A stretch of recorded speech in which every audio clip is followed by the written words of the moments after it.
Salut Kevin. Salut. Alors le four est en route, qu'est-ce que tu as préparé? J'ai fait des cookies. Des cookies. Et qu'est-ce que tu as mis dans les cookies? Alors j'ai mis un œuf, Ouais. du sucre, Mhm. de la farine, Ouais. de la levure chimique, Ouais. du sucre vanillé Uhum. et des pépites de chocolat. Cool. Alors, du coup, juste pour vous expliquer les articles que Kevin a utilisés, il a fait des cookies. Donc, avec cookies, on a utilisé des parce que il y en a plusieurs et parce que cookie c'est un objet comptable, c'est-à-dire que je peux compter un cookie, deux cookies.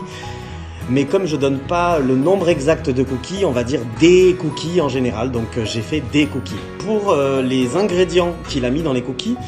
Si vous avez entendu, il a dit j'ai mis du sucre, de la levure, donc il a utilisé des articles partitifs.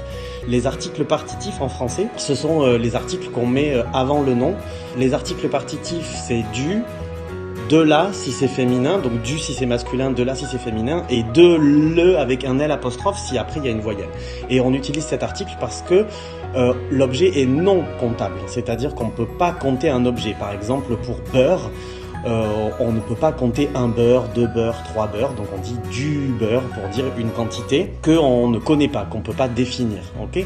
Donc il a mis du beurre parce que beurre est masculin. Il a mis de la farine parce que farine est féminin, de la levure, alors levure peut-être c'est un peu compliqué, levure c'est féminin, d'ailleurs tous les mots comme levure avec ure à la fin comme voiture, structure, culture sont toujours féminins. De la levure, de l'article partitif parce que c'est de la poudre et comme c'est de la poudre on peut pas compter. Et il a mis de la levure c'est de la poudre qu'on utilise pour faire monter les gâteaux. Voilà, donc quand vous faites la cuisine vous pouvez utiliser des articles partitifs, par exemple de la farine, du sel, du poivre, de l'huile d'olive, toutes les choses par exemple liquides ou en poudre qu'on peut pas compter. Voilà.